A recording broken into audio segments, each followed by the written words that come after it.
Hello folks, I am Ed Overstreet and welcome to the Night Sky Imaging YouTube channel. We're going to be imaging two targets tonight. I've got LDN 1235, which is the Shark Nebula. I'm currently imaging it, and I'm also, right now I'm on Jupiter, but I'm about to take a trip over and see what the moon looks like before it transits. And so let's head back out and let's check stuff out.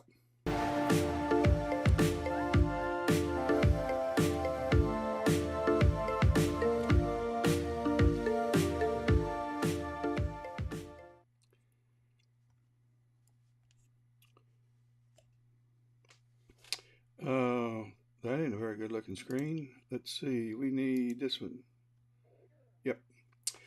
Okay, we're on Jupiter and I've already taken quite a few images of it, and before it transits, which is going to happen anytime, I think. Let me check. Let's look and see.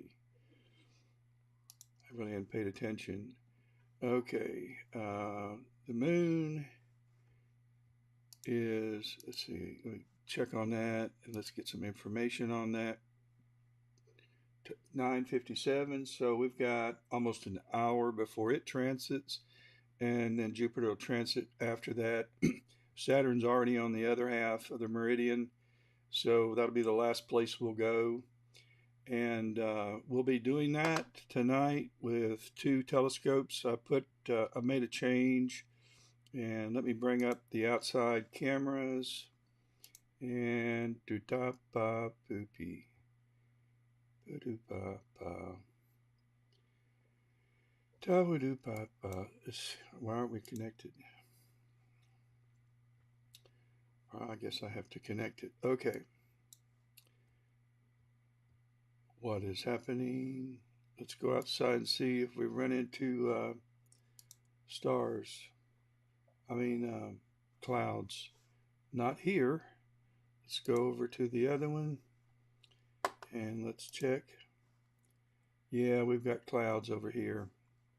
So what I'm going to do is I'm going to pause this until they pass, and we're going to stop guiding.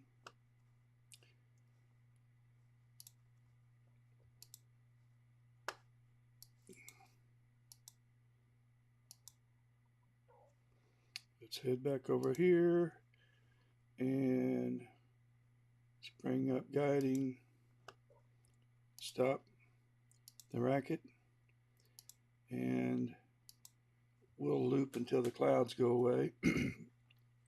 These are going to be intermittent all night. Let me do a couple of things here.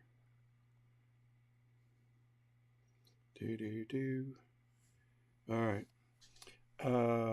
So while the clouds are screwing around with this image, and what I'm currently, hang on one second, got some feedback, got to fix. So while I wait for the clouds to leave, I hope to get somewhere around 6 hours of the Shark Nebula, and that will be 400 images that are 60 seconds long, and that target looks like this. So this is what I hope to get. This gentleman is using the exact same combination, the RASA 8-inch, along with a ASI183 camera. As a matter of fact, he's even using my same mount that I'm using, and so I don't know what filters he has on, but he has the RASA 8, and he's got the 183 camera, which is what I'm using, the Skywatcher HEQ5. I have the same identical one. Mine's made by, mine's labeled by Orion, but Skywatcher makes it. So this is the target I'm after. And right now the clouds are winning, so I want to head back out and see if they've settle down. I'll bring up, yeah, not really.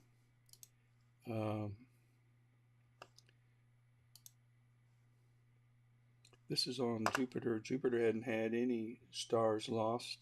So let's go back and check out Jupiter while we're waiting on the clouds to leave us alone. As a matter of fact, tell you what I want to do. I'm going to stop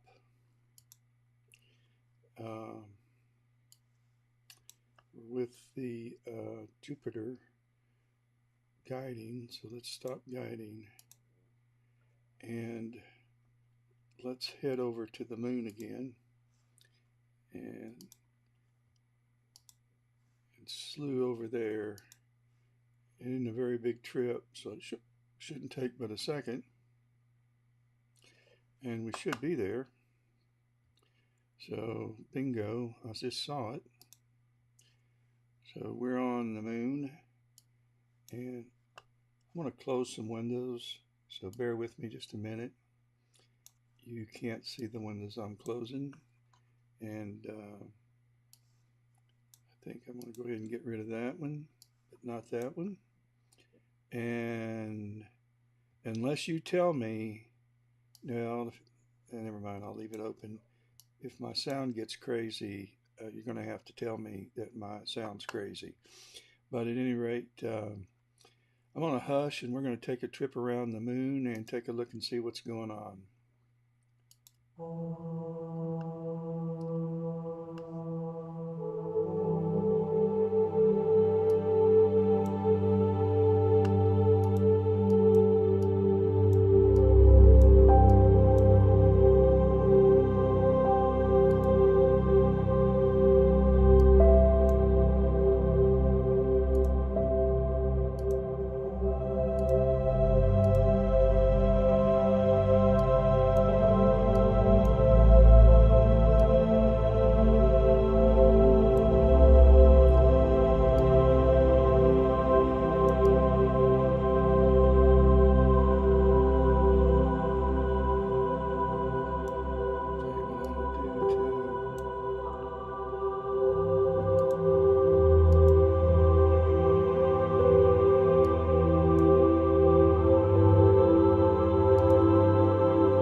fix the focus, but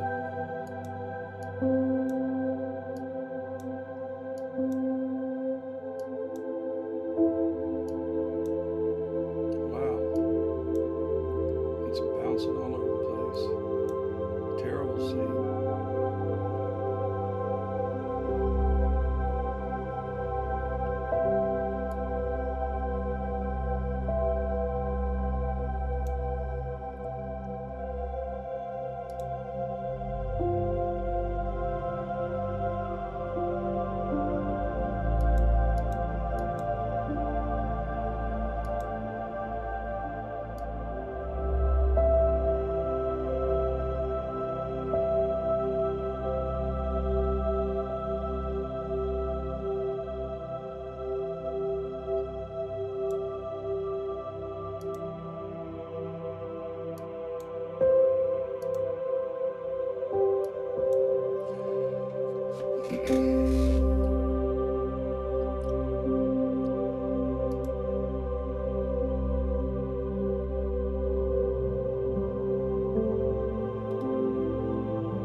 All of that erratic movement is just atmospheric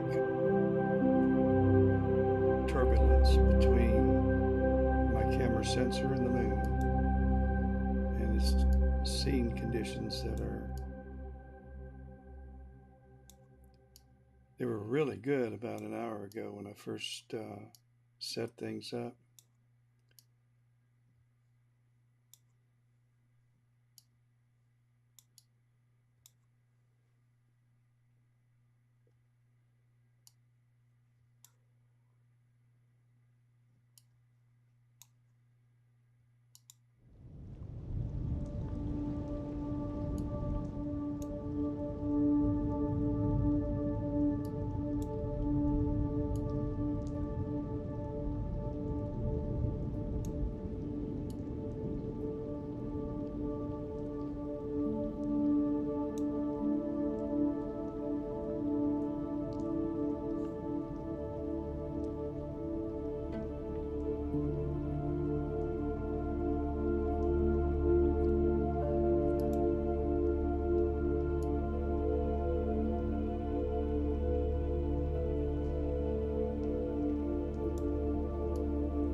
Terrible scene conditions.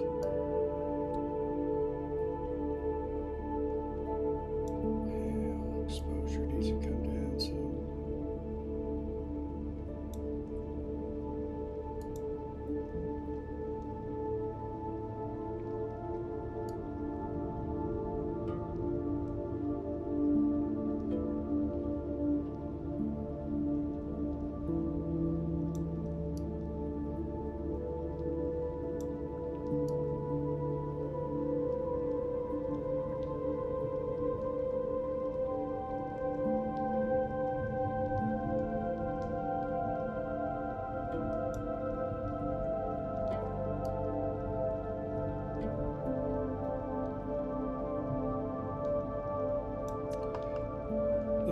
to the telescope and see if the clouds are still.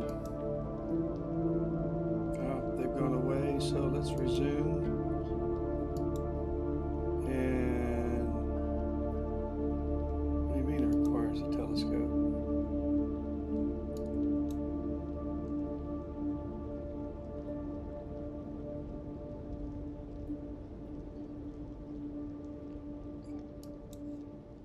This thing didn't park, did it? No. Okay.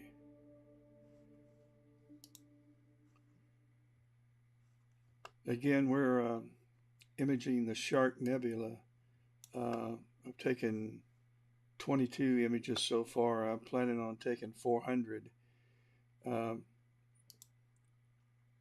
you're not going to see a whole lot. It's going to plate solve, and then what did my camera turn off? I don't know, but it's cooling now, so good. And we want to start looping again. And let's go back.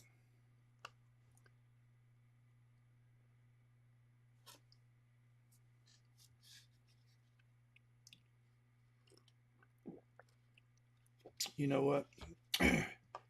It's what time does this? Let's don't abort, but let's see what time this transits. I think it's transiting right now. Trying to do a meridian flip. Yeah. All right, let's park it and start all over. So let me bring up my outside camera just to make sure I'm not. All right, this is the RASA, and this is what we're imaging the Shark Nebula with tonight, and this is currently on the moon, so this is the 8-inch. So let's park the telescope and bring up my. It's already parked. Now, why didn't that show that it's parked? Let's turn it on. Yeah, it's parked. Okay, and you can see the camera on a RASA isn't behind the telescope. It's actually, it screws in a device right in the center of the optics. And so it is the RASA. Now we're going to go back and slew to the target. And let's bring up our outside camera and watch this happen. Wrong one. And so the RASA is going to be just about horizontal because it just crossed the meridian. So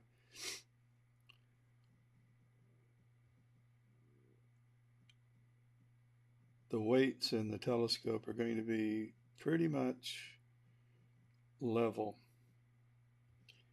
And it has stopped. I'm going to hit slew one more time, and then I'm going to click on center, and let's see if it can plate solve.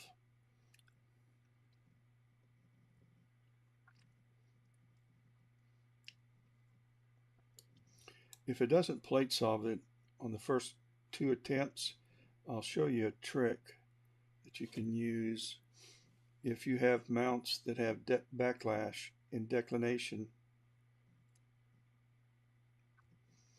I'm off a lot. I'm off 2600 pixels in right ascension and 139 in declination. That really isn't that uncommon for this telescope on the first pass. You notice the checkered pattern in the picture. That's because this is a one-shot color camera, and it hasn't been debayered yet, or debowered. We're now 184 pixels off in right ascension and 13 off in dec.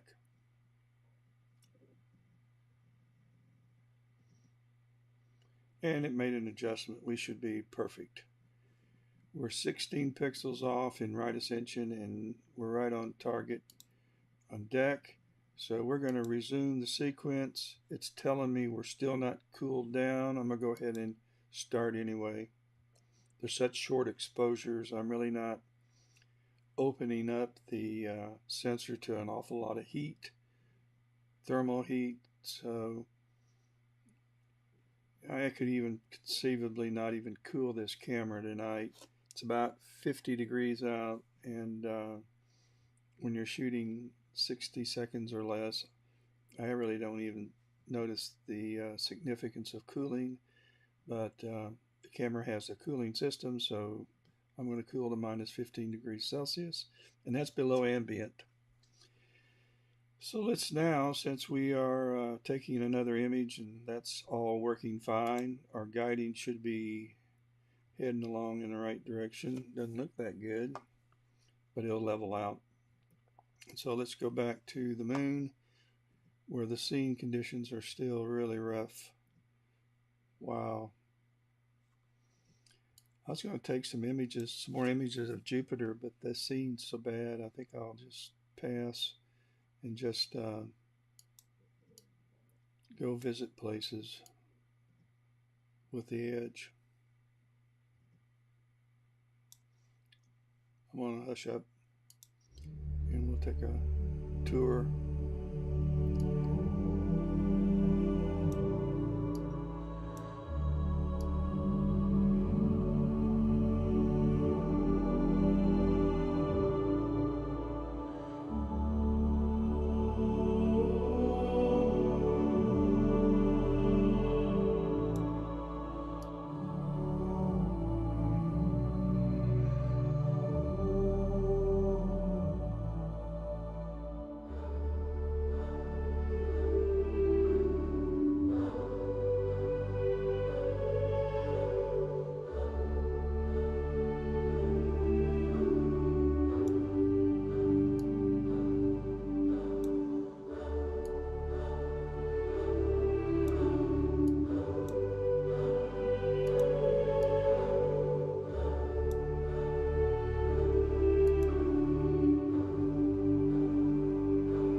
The scene is just wicked bad.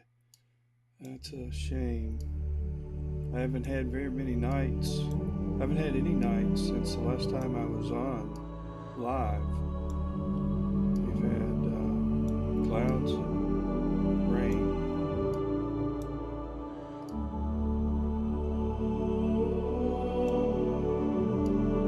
And I had a weekend of football I had to photograph. the skies weren't really that good then either. Our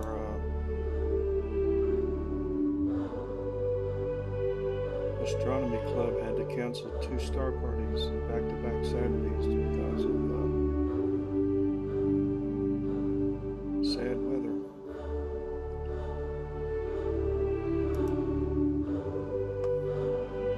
But you can count on it. If the skies are clear, I'll be imaging, and I'll be going live. And if you're bored to death with television and just want to see what's going on in our sky,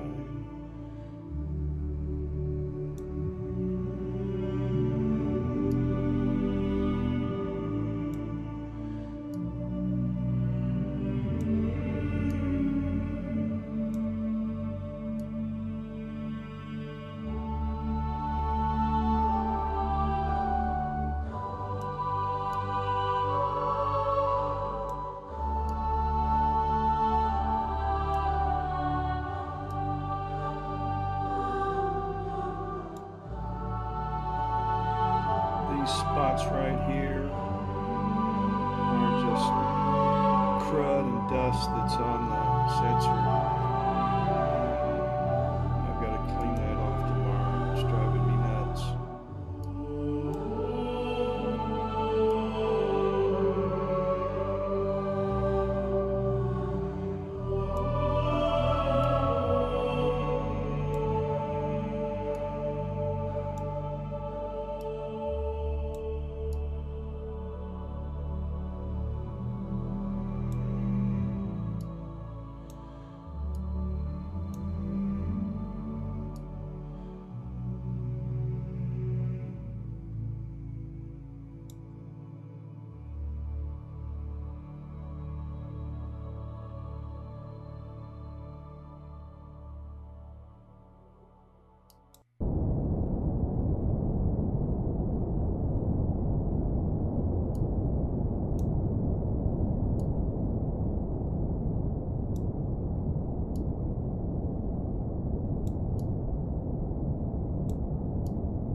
almost impossible to focus when the scene conditions are not good.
Daggone it, I needed to put an IR UV cut filter on. Forgot to do it, a lunar filter on. I got to do a couple things tomorrow. I need to clean the sensor and put a filter on.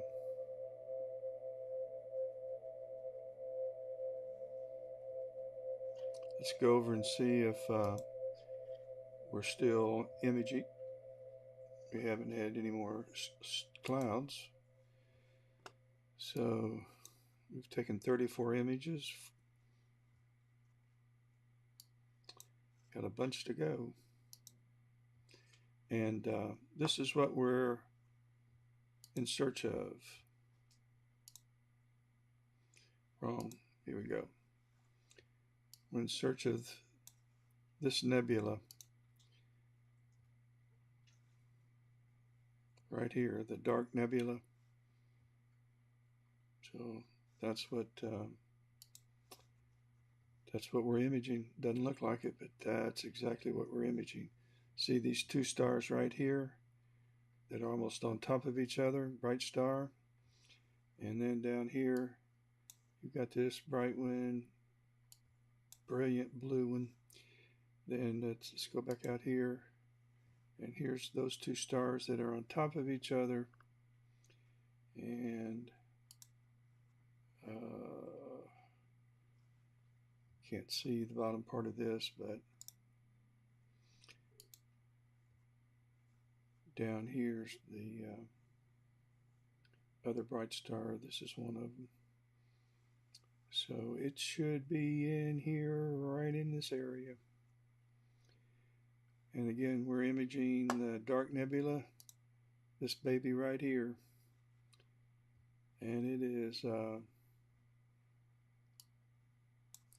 is hard to see.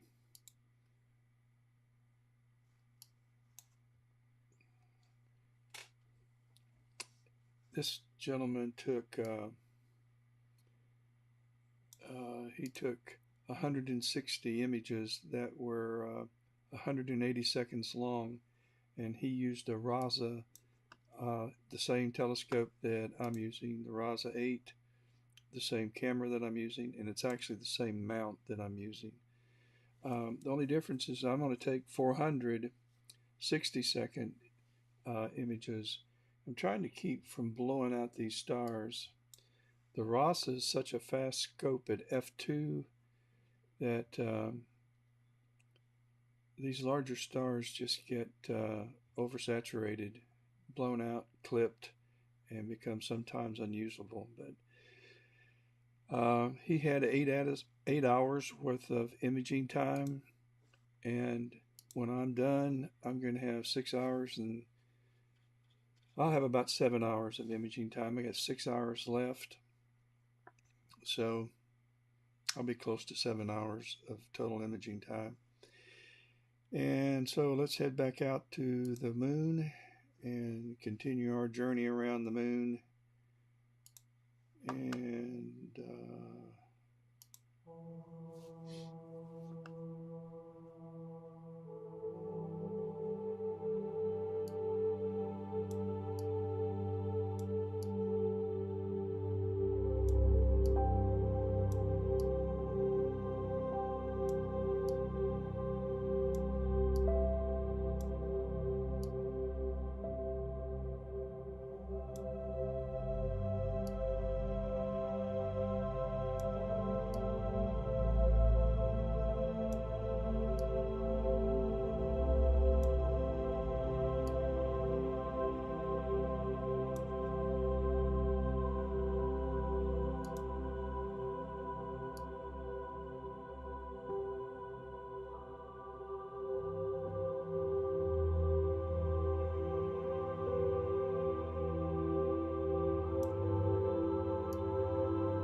terrible seeing conditions.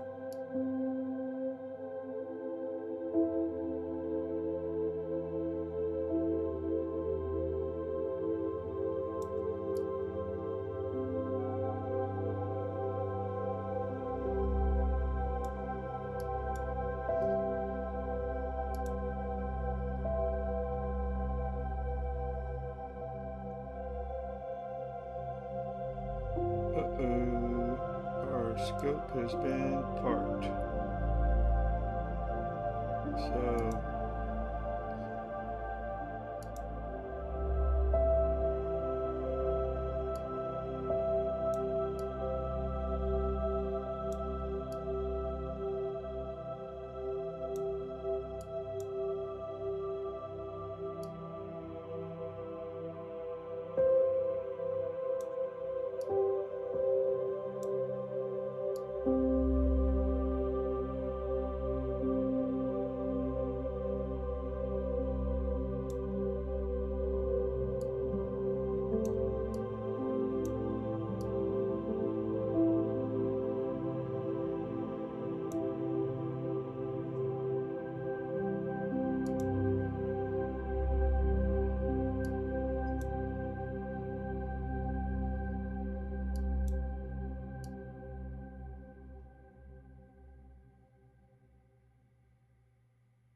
Close to the terminator.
Let's put this on pause and let's head over, see if we're still.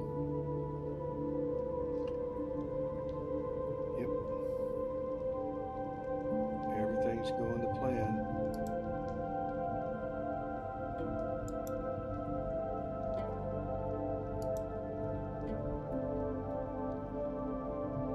You just can't see anything yet. You got to stack all this data together before you can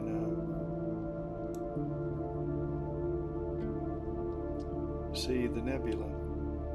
Dark nebula are pretty difficult images, or parts of the sky, night sky, to image. They sure are.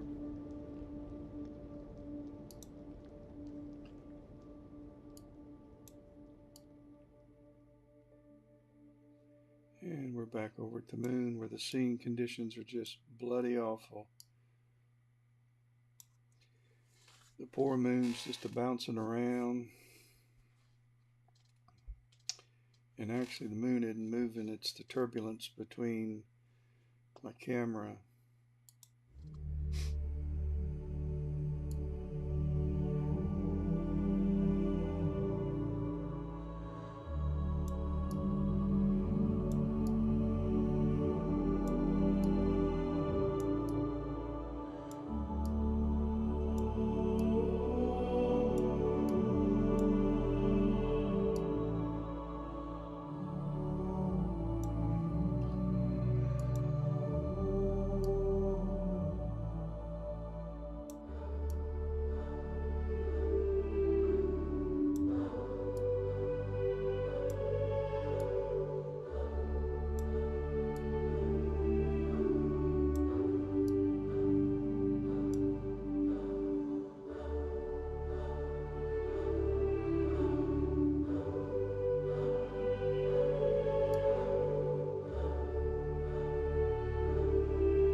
Sure is bouncing around. I took a couple images, a couple AVI files. I'm just curious to see when the scene is this bad, if there's anything that can be resolved. So,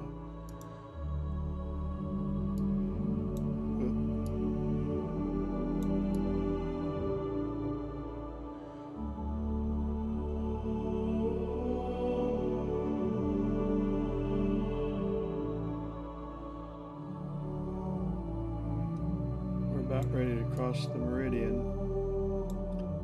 So let's head back to Jupiter, and the moon's on the meridian right now, so let's go back to Jupiter for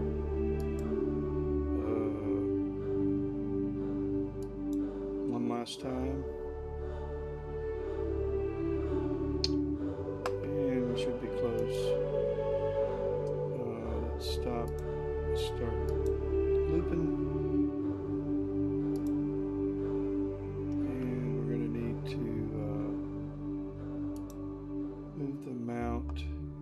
Let's see, it's got to go up. I think that's... Nope, wrong way.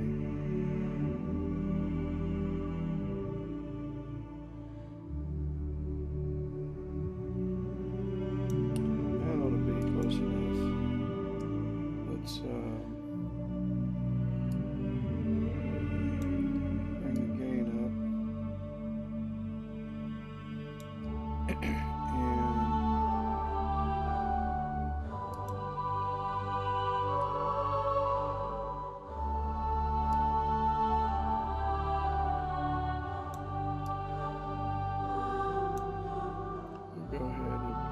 crosshairs back.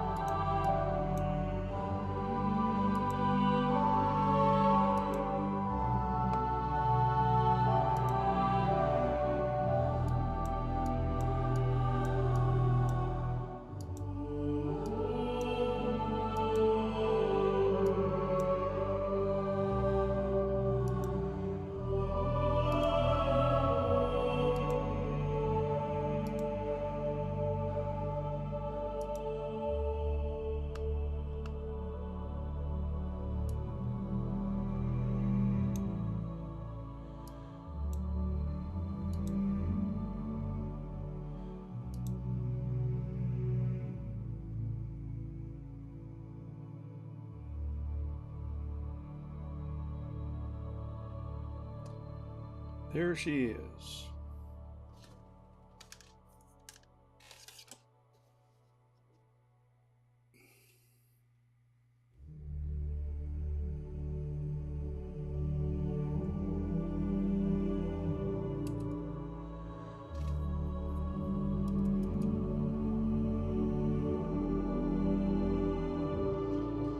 I'm going to bring up another computer and check when the great red spot's going to come around. Let's see, I need to go over here and click on workstation.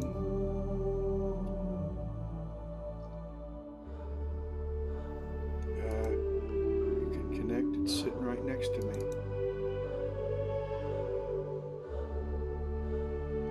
Oh, this is crazy. There went my outside software.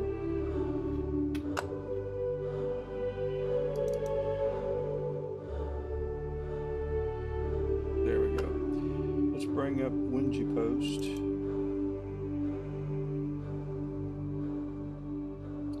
and let's go make sure we've got Jupiter selected and it's Saturn. Let's go to Tools, Ephemerides, and so real time. Oh, we've got a great red spot right now. I didn't see it. Let's start taking some pictures. Yeah, there it is. Okay, well, let's start. Scene conditions are ridiculous, but why not? Let's start a capture. Let's give it moon. 3000's fine. 30, yeah, let's go. So we just started a sequence. Yeah, there's the great red spot. Right where it's supposed to be.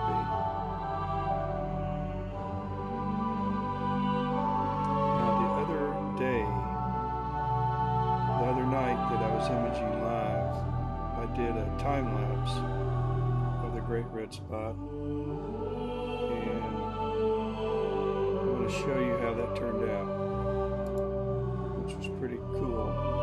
I'll find a window that's open. Let's go to Astro 4 and 2022 was in October, and it was Jupiter, I think that was it. Yeah, Jupiter GIF. Yeah, here you go. Open with, let's see if we can open with, daggone. Hey, I'll show you. Just don't know you're going to be able to see it because, well, it turned out pretty good for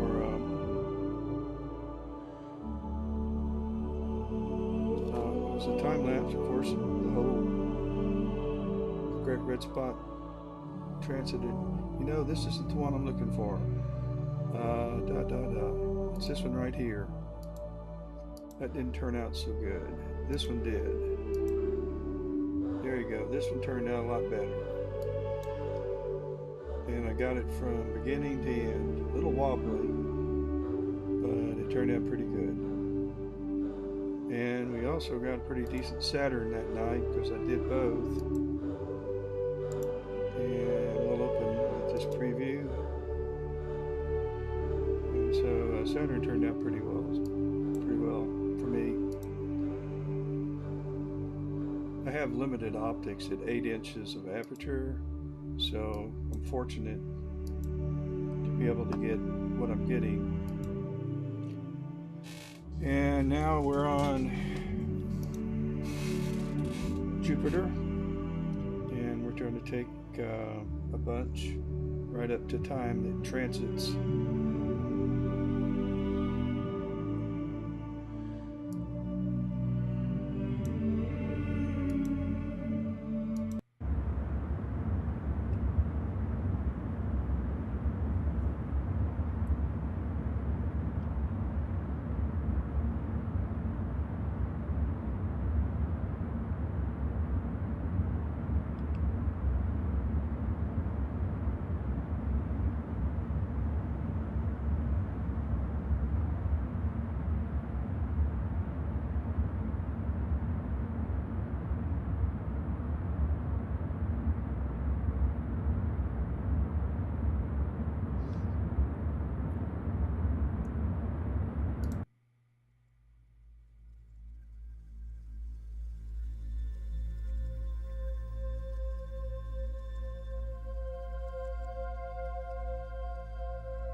Seeing conditions are terrible.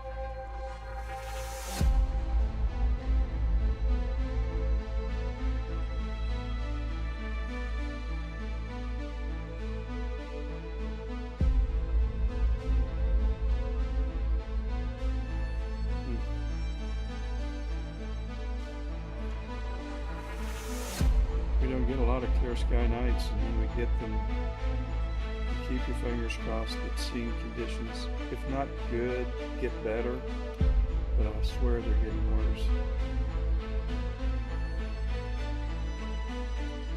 It's not as big a problem imaging deep space as it is imaging planets, the moon, the sun.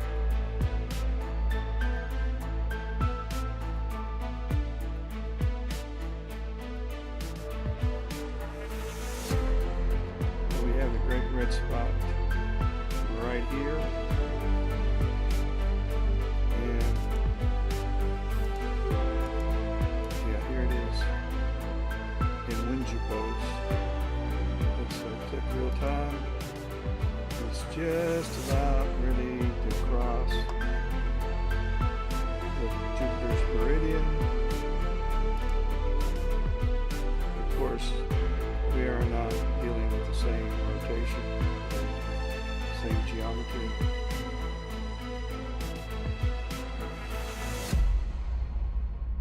It's bouncing around.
See how our outside surveillance camera is doing.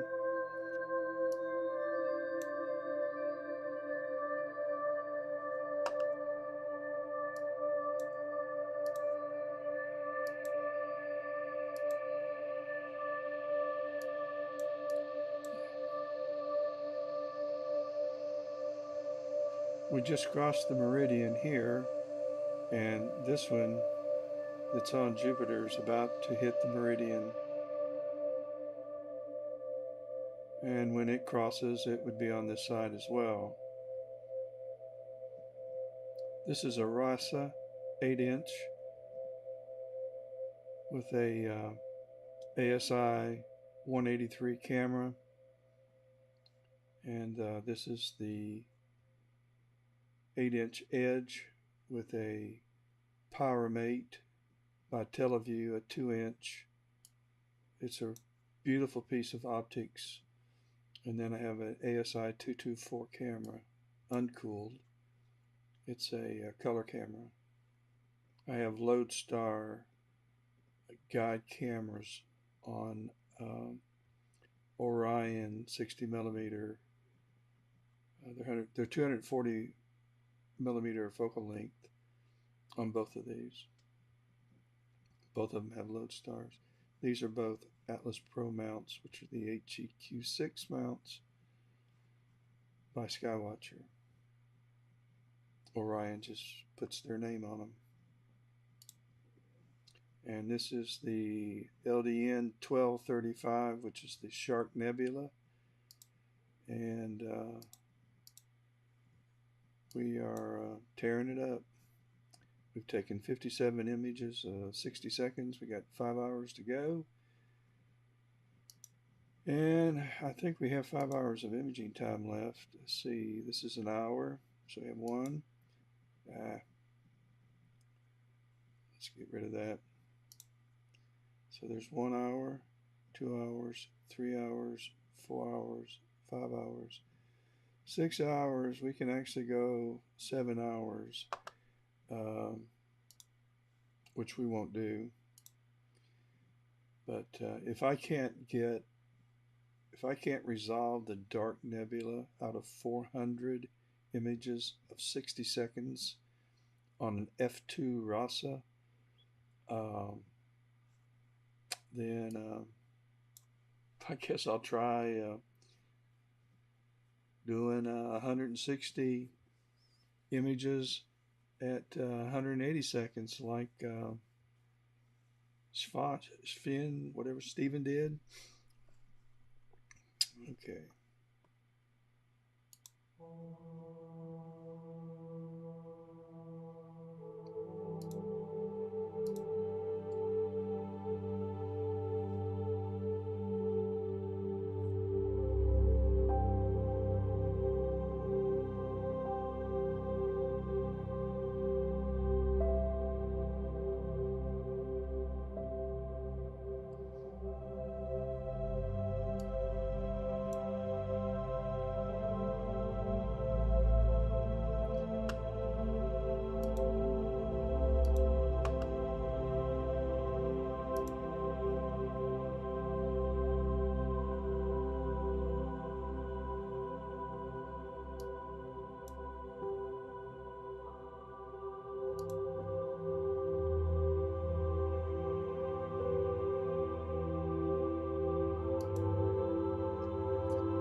Thought I'd make my presence known.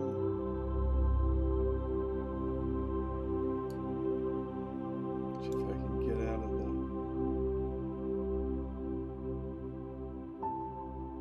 way of information.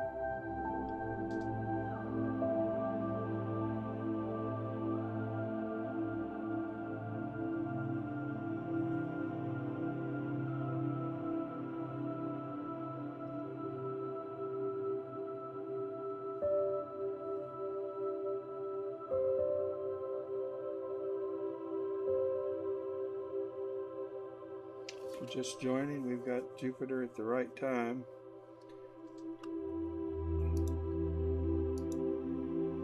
The great red spot is transiting the face of Jupiter right now. that's a good thing. And we've got the Shark Nebula LD in 1235 being imaged by the RASA 8. And we've got Jupiter with the 8-inch edge with the 2x Tele Vue Powermate. And the ASI224 camera.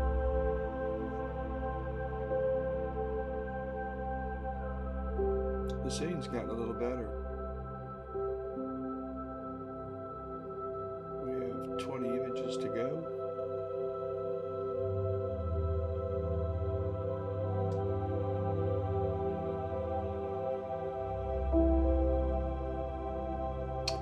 Hey Darren. Yeah, it is a quick, the RASA is quick. I have the Hyperstar for the edge, and I'm going to probably sell it. I'm trying to figure out how I'm going to, what I'm going to do, because I have the Starzona original slider drawer and 8 drawers with their holders for the Hyperstar. I have ASI223. I have another narrowband set. I have LRGB. I have the L Pro and the L Enhance. And so those filters for the RASA don't work. You have to, I mean, not the filters, but the slider drawer doesn't work. You have to take it apart. You can buy an adapter so that it'll fit on the RASA, but it has a male connection and I need a female connection, so I have to take the plate off the slider drawer, which I've already ordered to do that. And then I went ahead and I ordered the new modular for the RASA. So now I've got 2 slider drawers, one for the Hyperstar, one for the RASA. But the drawers themselves that hold the filters, I ordered some new narrowband filters that are hyper fast, very fast filters that you need for the RASA. You really need them for the Hyperstar as well. And they're unmounted, so I'm having to order adapters that will fit in the new modular slider. And as soon as I get it all fixed, I should have a complete set of filters for the modular slider drawer that work for the RASA, and a complete set for the Hyperstar. And then I'm going to sell it plus the Hyperstar, Starzona slider drawer and drawers. So whoever buys that, and I haven't used it but maybe 5 times. And it's a piece of work too. It's F19.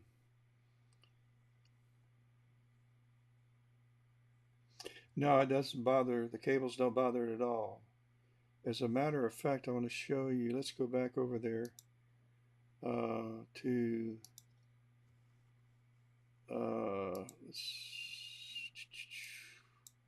let's zoom up about 100% and see if we can find a large star. Here we go. Well, you're not going to be able to see it here, but you will see when you start processing. It's kind of an X shape because the way I have the power cable crossing at a 90-degree angle with the data cable. And so what I'm getting is I'm getting a cross, kind of like that's on a Newtonian or a Dob created by the spider. that holds the primary mirror on the Dove and or the Newtonian, and they're one and the same. But at any rate, you're getting that same effect here. So just make sure that they're 90 degrees. I'll show you real quick, then we'll go back to Jupiter. Let me bring up PixInsight, and let me open up. Let's see, I need to go, let's see, January 16th. Wait a minute. No, let's go just recently to, what was this? PixInsight, master.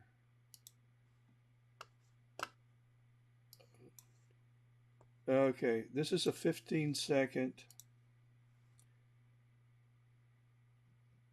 This is a 15-second image of the Pleiades that I took, and this is the raw file, but you can see the stars kind of have that spike to them. And I'm going to process this real quick. I want to see, but at 15 seconds you got a lot of the wispiness.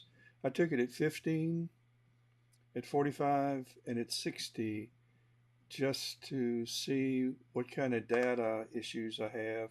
I'm going to do a background extraction. I'm going to restretch. I'm going to do it again. This time I'm going to do subtraction. Get rid of some of the vignetting. I'm going to have to close it and open it again. So let's do subtraction. Okay, good. So we've gotten rid of our gradients. And yep, let's run. I like the noise exterminator, but I like this better for linear noise. It works better with my better with my stars, but so I want to unstretch this, and I want to create a preview mask, and then I want to move this in so I can see. Okay, I want to protect the wispy area. I don't want that to get noised up. Okay, I kind of like that mask. It's let's just go back. Darn it. 70. We're going to leave it at 70. Okay, I'm going to click off the preview, and then I'm going to close this. I'm going to stretch it again, and then I'm going to apply. I'll show you how this noise reduction works. This is crazy cool. Let's zoom in and see the noise. Watch it go away. Bingo. It's gone. And my stars are fine because I masked them out. All right, let's get rid of that. And these are the settings. This is the multilinear transform tool, and you can use noise exterminator, but I only use that on nonlinear. Until I've stretched it, I won't use it. So I'm going to, I may not have to use any noise reduction. I still have my vignetting, so I'm going to bring out this edges, and I'm going to do subtraction again. I'll do it again.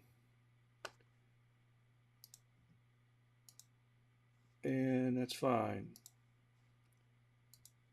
I've got some stacking artifacts that I probably should go ahead and crop. So let's go ahead and get rid of that.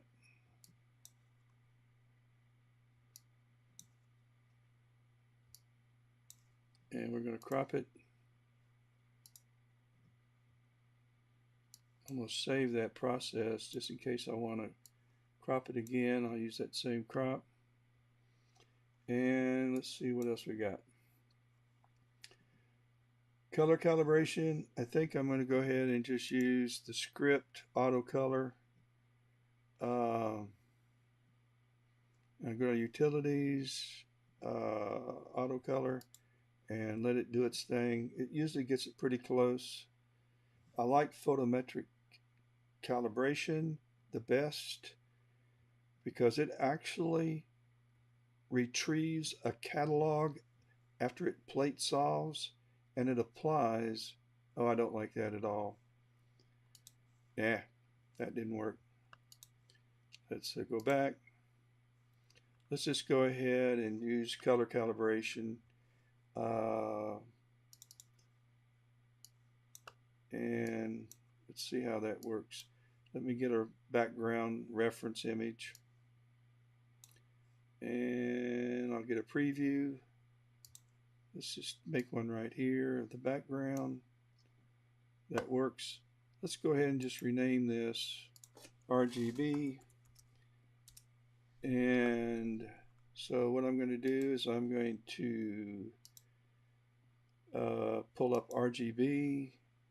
So the whole image will be my reference for my white reference. I'm going to leave structure detection checked, and I'm going to go down here and I'm going to use RGB preview for my background reference. And let's see how this color calibrates. Don't like that either. So I can get rid of the green. That's not the problem. I just didn't like the way. Let's do photometric calibration. So let's bring it up.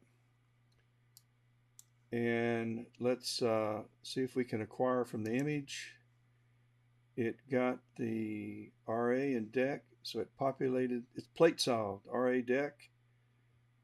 Focal length, pixel size. Okay, let's let this, come on.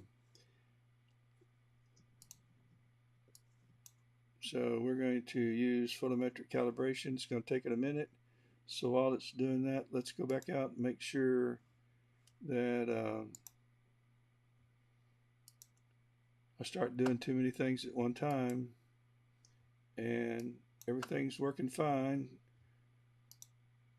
We really don't have a very good, we're at 168, but on the RASA at 270 some millimeters, you get by with it. I haven't calibrated it. I just put the RASA on, and I haven't calibrated PhD, which I need to do. I can improve guiding big time by doing that. All right, let's make sure Jupiter's still rocking and rolling. We're still capturing 3,000 frames at a time. Now let's go back to PixInsight. I'm multitasking tonight, guys. All right, it's still processing.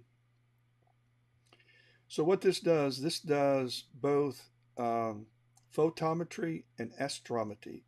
Can't say it. I'll show it to you, and you can pronounce it. It's ASTRO, astrometry, and then down here it does photometry. Astrometry is plate solving, so it uses the GA DR2 catalog and the right ascension that it pulled out of the FITS file, and it plate solves the image. Then it pulls up a photometry catalog, it just finished, that has the color of these stars. It knows what the color of these stars, he knows what the white stars are and the blue stars and so forth, and it used that as the reference. And so you really get an accurate color balance, and there you go. That's what I wanted. That's what I was looking for. Now let's stretch it. There's a lot of different ways to do that. I'm going to try, let's tell you what, let's get rid of our preview and let's make a couple copies of this. And let's just go ahead and put this copy up here. Let's put this copy right there, and let's use Easy Stretch by the Easy Processing Suite, and let's just try that first. And I don't like that either. So it's going to make it kind of purpley. I don't care for that, but it's stretched it, and so I don't like that. But we're going to put this up here, and we'll take the clone, and I'm just going to do it manually. So I'm going to bring up the histogram transformation tool. This is called RGB clone, so I'm going to bring this up, RGB clone. I'm going to unstretch the image. I'm going to click on a real-time preview, and then I'm going to start stretching it. Apply that. It is going to be purple. I don't like that. Okay, let's do that again. I'll fix that, but I don't like the way that's coming out. Easy Stretch probably had it right. So reset, and let's bring the black point over. I'm watching up here not to clip anything.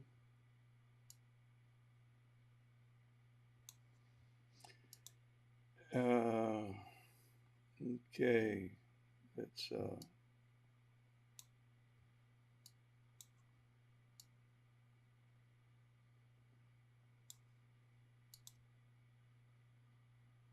all right,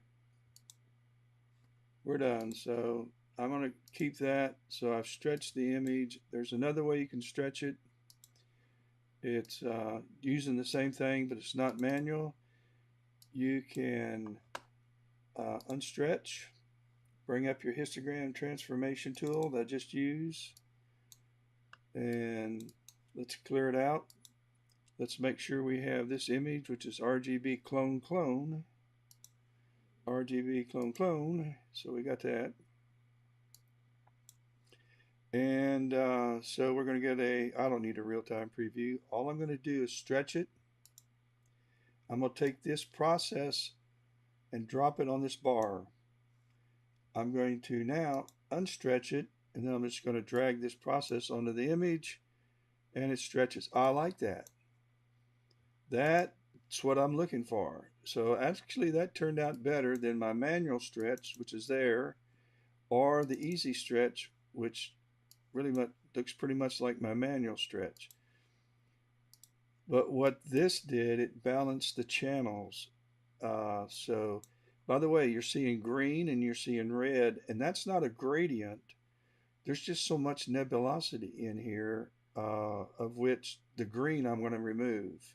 In fact, I'm going to do that right now. I'm going to take out about 50% of the green.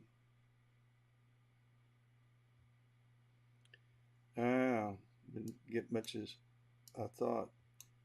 I just don't want to take out so much that it makes this really blue. So let's do it again. Okay, one more time. All right, pretty good. I'm going to do some screwy saturation. I'm going to make a luminance mask, and I'm going to call this Loom. And I'm going to take it, just put it up here. And then I'm going to bring up LRGB. I'm going to reset it. I'm going to take the loom and I'm going to put it where the loom's supposed to be, and I'm going to turn these off. And then I'm going to drop the saturation down to about 3. That's fine. And zoom up a little bit so I can see what's going on right there. And so let's start applying some saturation.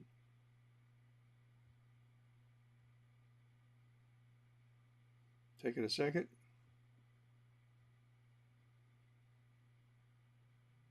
Taking longer than a second. All right. So far, that's before, after. I like it. So let's do it again. Now, keep in mind, it's doing saturation on the stars too. That's a bad thing. So I got ahead of myself. So I'm going to let this finish, and then I'm going to, I don't want to saturate the sky. I don't want to saturate all that. I want to go back to where I was. Okay. I'm going to delete this loom image. I don't want it now. And I'll just go ahead and get rid of that. I'm going to bring up Star Exterminator. And I'm going to remove the stars. And once I remove the stars, then I'm going to go back and do the same thing. So I'm going to remove the stars from the image. What they're supposed to do. Yay. We're still capturing. We've got, it's almost finished. We're doing 3,000 frames at a time. And let's see how many we got left as soon as it finishes.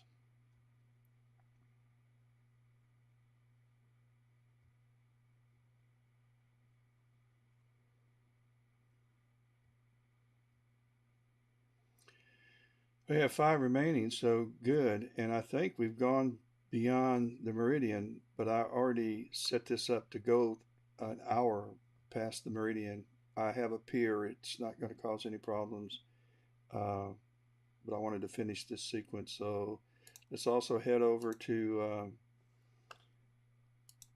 make sure we're still knocking off.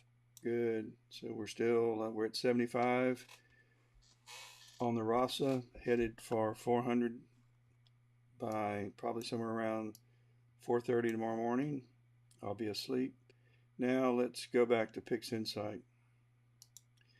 Okay, we removed, oh, daggone, I gotta go back. I'm in a hurry, guys. I gotta put the stars back.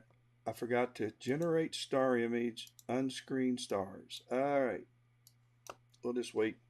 Tell you what, I'm gonna go get some coffee. Be right back.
Look what my wife did to me.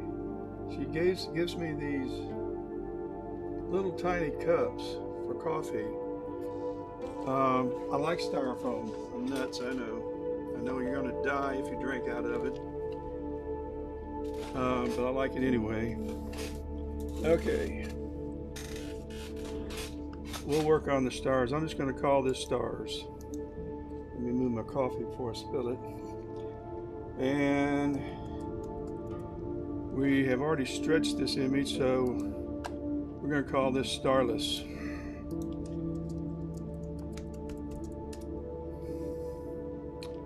All right, stars and starless. We don't need this. and this is the Nebula. Now I'm going to create a luminance mask, and we're going to now name this Loom again. And I'm going to put this up here. We're going to bring up LRGB, reset it, drop Loom in there, turn off these channels. We're going to drop the we're down here at about 360, and let's start hitting it. We did get rid of the green, and so we are applying some saturation. Interestingly enough, and quite illogical, but in order to increase saturation, you have to lower the slider. All right, so we have done just that. Here is the before, and here's the after. And so it's a subtle, we'll do it in increments. I'm liking this. I'm liking that it's bringing this out a lot. That is a lot of data, Darren, for a lot of data for a 15-second sub. Isn't that crazy? I don't think I'm going to do it again. I'll add saturation another way. So let's just leave that alone and leave that be. I'm thinking, but before I do anything, I want to go back and make sure we were about done capturing. Okay, look how this is bouncing around.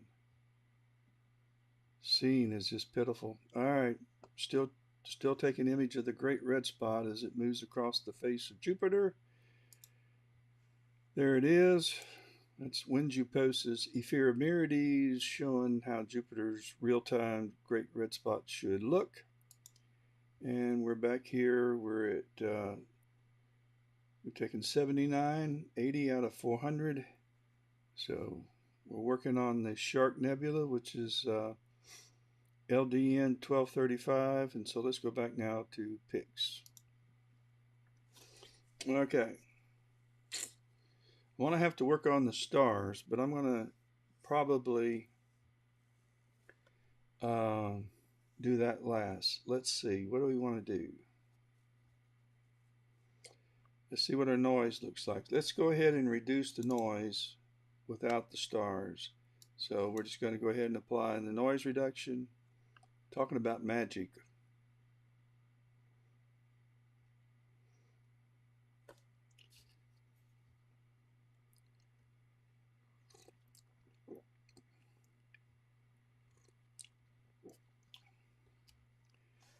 I have eaten so much Halloween candy. We didn't have a number of the people that usually come by, the kids, because it was raining up until almost the time it got dark.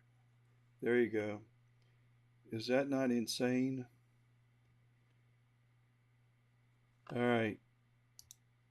Before, noise exterminator. After, noise exterminator. So let's now bring up curves and let's get a real-time preview, and let's bring up all three channels and lightness, and let's drag just a slight S-curve, just a slight one, and let's apply that. And then to the entire image, let's reset this. To the entire image, let's apply a little saturation to the entire image. And let's apply, and let's, okay. Now,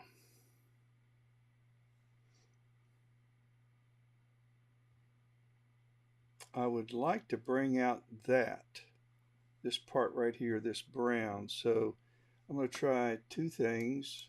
One is I'm going to bring out saturation itself.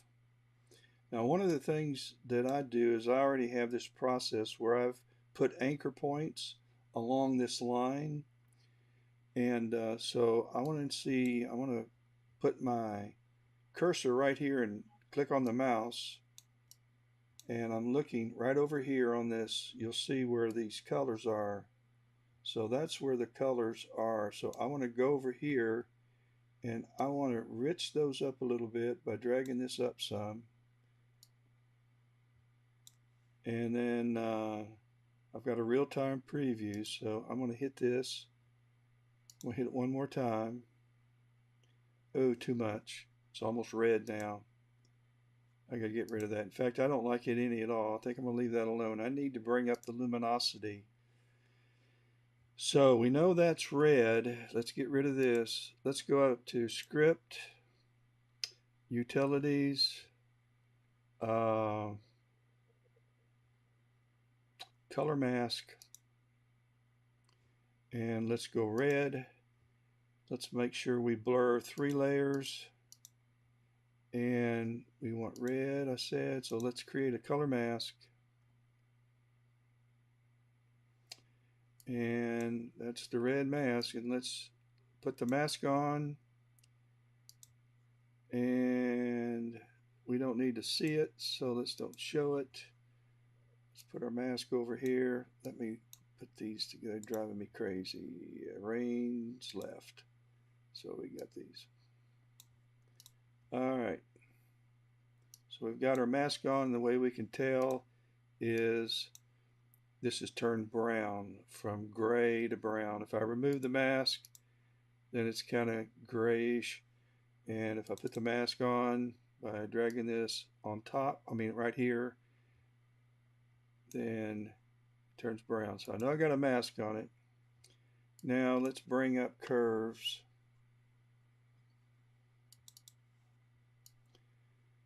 And let's get luminosity and try that first.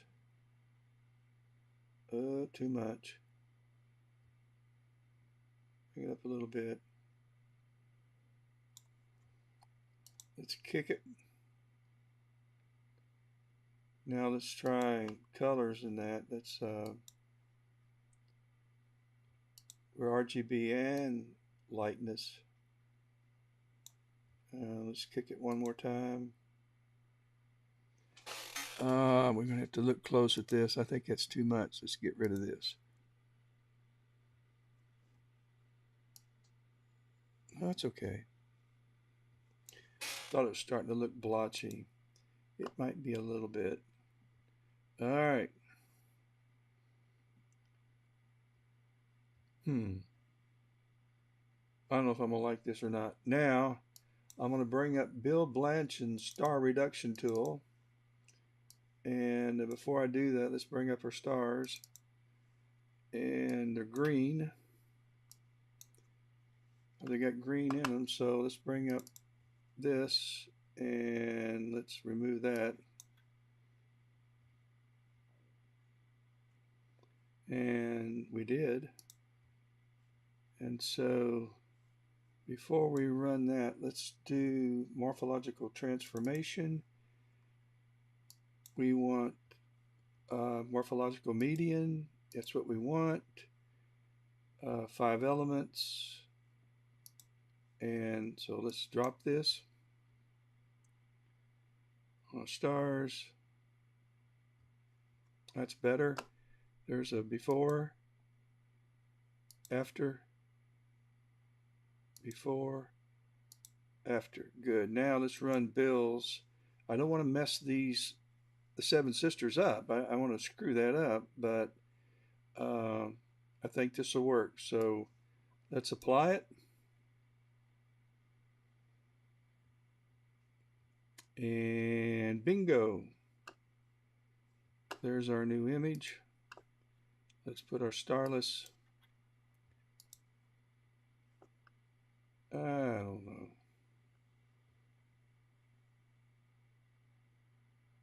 Well, it's fun playing with it.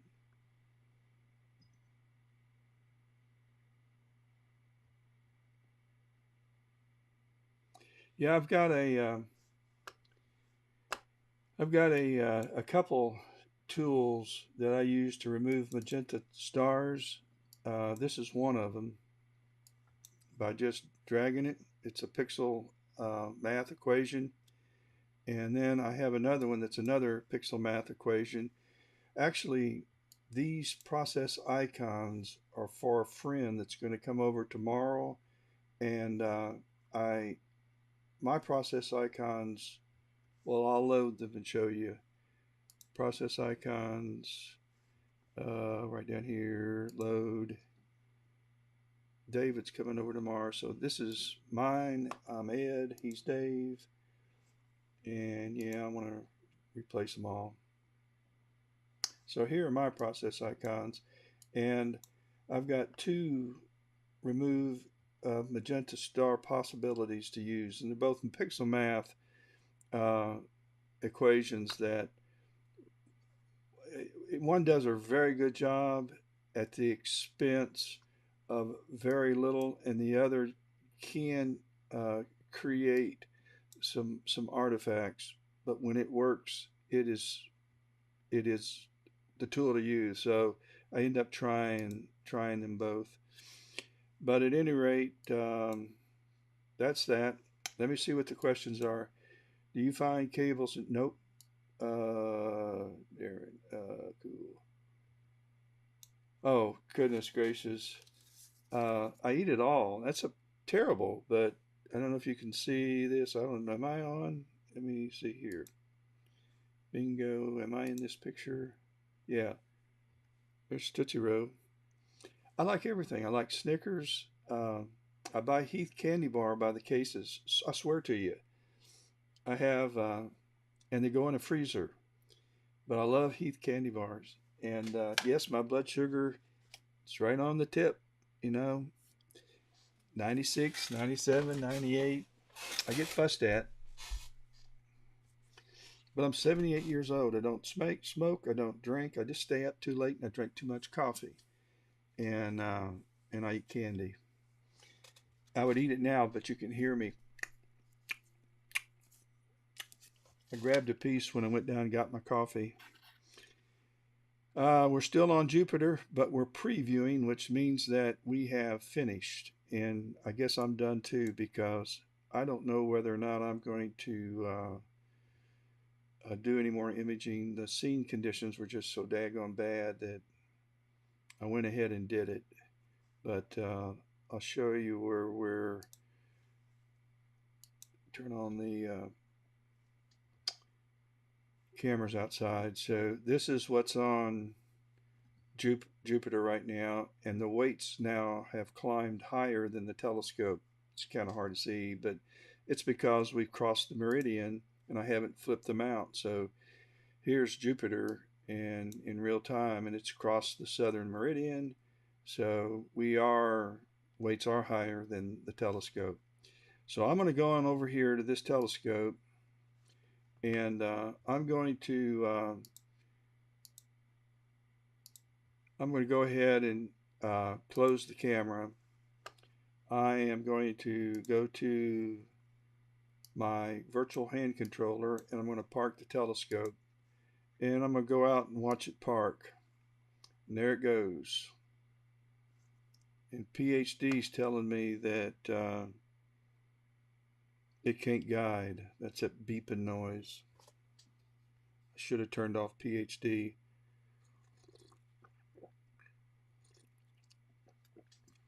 You can see the RASA and the ASI183 camera in here. Okay, that one's done. So we're going to bring up PhD, and it's telling me that everything's wacky. We'll stop that noise and we'll disconnect everything and exit. We'll close out of this, and the mount's parked. I can go ahead and unpark it. I don't need to be focusing anything. I'll turn off the moonlight focuser. We'll disconnect from my planetarium software, and I'll turn off the mount, disconnect, and apart from that, I'm going to leave everything on. I'm going to turn the mount off and the camera off and the focuser off and the flat panel off, which wasn't on anyway. But I'm going to leave the dew heaters on all night just to keep them from just to keep things warm up there. So I can close out this software. Actually, I'm having a hard time.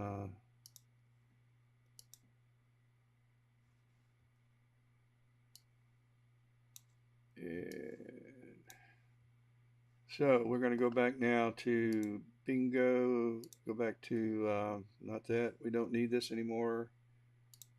We can close out of this window. We don't even need this. I can close down this laptop, as a matter of fact. Don't need it either. Shut it down. And it's right next to me. I'm going to close the lid so I don't spill coffee on it. And we're back. The only thing we've got left now is the RASA, and it is knocking off images at the rate of 1 every 60 seconds of the dark nebula, and this, I hope, is what I'm going to end up with. Bingo.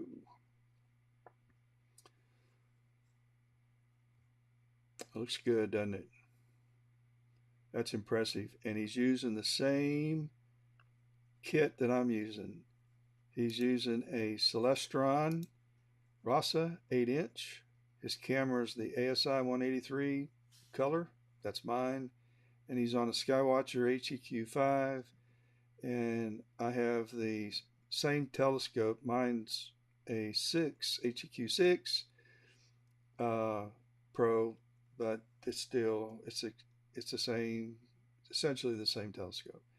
So the only difference is he took 182nd images at a gain of 120 and took 160 of them. I can't imagine having stars that aren't just oversaturated at f2 on the RASA. I just can't imagine. I don't know what he did to fix. I looked closely at this and I just can't figure out.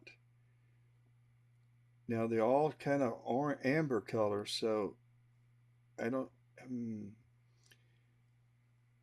I know the color of the star's not right, but they have color, and I can't imagine. To me, I would have thought they would have just been blown out. Go ahead and put the outside camera to sleep for right now, anyway. But and he probably could have used Russell Croman's noise exterminator tool, because that really does knock the noise out. But he also has crossed his, well, I don't know. Looks like he's got his data cable going one way, and his, yeah, he's done the same thing I've done. Power cable going one way. They're at 90-degree angles. But I can't find it. He's got a lot of information there. I just hope I get something. And you don't know what you're going to get because, booby, I got a lost connection with that telescope. With that, I think that was my laptop. This one's fine. I think I turned that one off, and that's why I lost connection. I think that's the one. But when you look at this, now you can't really stretch these one-shot color cameras, because when you do, you just get this blown out barometrics pattern look. But I mean, you don't see much. That's a medium stretch, so I do a low stretch, and it's still, I mean, there's just, you don't see anything. But at any rate, there's dark nebula in here. See this star right here? It's got one writing right on top of it. That's the same Star right here, bingo, in this image right there. So this is in the snout of the shark. So I'm in the right ballpark, and it should, but that's crazy. It's just hard to, I don't know. Don't know. We're gonna find out. Anyway, well, folks, there ain't a whole lot more to look at, because this is pretty unremarkable stuff coming in, and it's not going to look much better. It ain't gonna look any better. It's gonna look just like this as it comes in. So what I'm gonna do is bid everybody a good night. I hope you have clear skies in your neck of the wood. I'll show you what I'm up against. I'll go to tonight. We had some pretty good skies, and it says we had good seeing, but we didn't. Tomorrow night, Saturday, we'll go on over here to check this out. So tonight we're good. I don't guess I'm going to get the whole night in. I may not be able to get 400 taken. It looks like clouds are going to start building around 2 o'clock, 3 o'clock. And this is the sky cover right here. Rain's going to come tomorrow afternoon, and it's going to rain until Monday in the middle of the day. Then it looks, well, I didn't realize this. So, we may have some imaging time. Then we're going to get into some more rain. So, and here's, right now things look pretty good. So I don't know what's coming in tonight. I'm in Spartanburg, South Carolina. We're right here at the foothills of the Appalachians. There's where we are right now. These are some of my favorite weather apps. And this also had seen tonight rated at 4. So 8 o'clock, 9 o'clock, 10 o'clock. Still rated at 4. It wasn't 4. Now, whenever the jet stream has winds, although I've seen them at 70 and 80 meters per second, which is 90 miles an hour, whenever the winds are really hyper, usually though that drops scene conditions, but overall that's a fairly decent scene rating, 5 being the highest. And under index 1 and index 2 with a 2, that's, you would thought I would have had better scene, but the moon was absolutely horrific when I imaged it tonight. So I don't know.